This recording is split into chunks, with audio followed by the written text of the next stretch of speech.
Ready start. माओवाद से मुक्ति की समय सीमा निकट आ जाने के पूर्व बस्तर में 25 लाख के इनामी माओवादी सरगना पापा राव ने अपने 17 साथियों के साथ जिस तरह हथियार डाले उसे माओवादियों के इस सबसे बड़े गढ़ में माओवादी हिंसा के अंत का एक निर्णायक क्षण मानना स्वाभाविक है, क्योंकि यह इस क्षेत्र का आखिरी बड़ा माओवादी सरगना माना जाता था। देश का माओवाद से मुक्ति की कगार पर पहुंचना एक बहुत बड़ी उपलब्धि है। इस उपलब्धि के लिए पूरा श्रेय मोदी सरकार और विशेष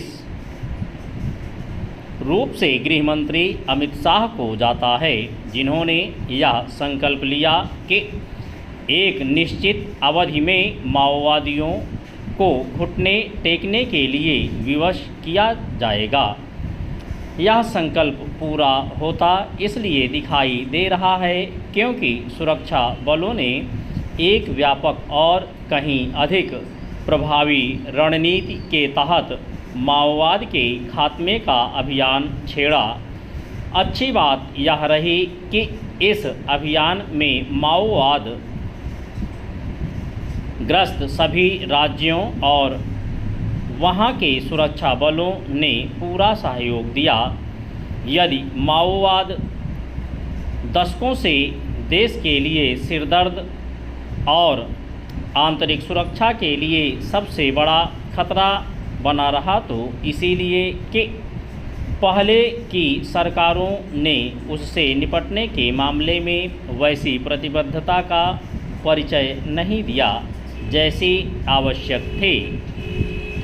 अब जब माओवाद अंतिम सांसें गिनता दिख रहा है तो यह ध्यान रहे कि ग्रामीण क्षेत्रों में हथियारबंद माओवादी भले ही असहाय निरुपाय दिख रहे हों, लेकिन अर्बन नक्सल कहे जाने वाले उनके उन समर्थकों को अनदेखा नहीं किया जाना चाहिए जो माओवादी संगठनों को वैचारिक खुराक देते रहे हैं।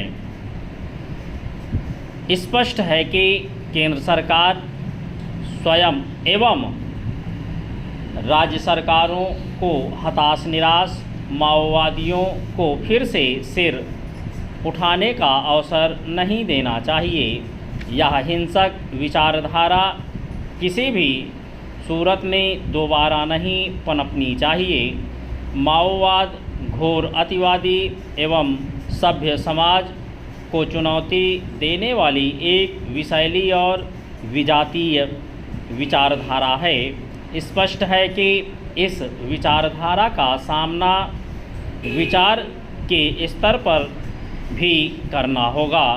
ऐसा करते समय यह भी स्मरण रखना होगा कि निर्धन वंचित ग्रामीणों और विशेष रूप से वनवासियों के हितों की रक्षा की फर्जी आड़ लेकर पनपी इस विचारधारा को समय समय पर राजनीतिक संरक्षण भी मिला, क्योंकि माओवादी भोले भाले ग्रामीण लोगों के हितों के बहाने कमीशनखोरी और उगाही करने वाले गिरोह में तब्दील हो गए थे।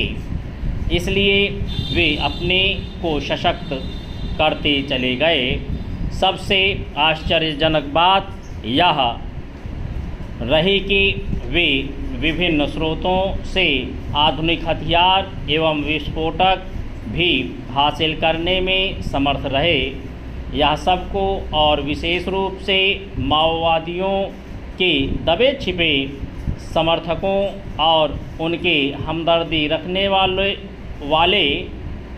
वालों को समझने की आवश्यकता है कि माओवादी सरीखी विनाशकारी विचारधारा के लिए इस प्रदेश में कोई स्थान नहीं हो सकता।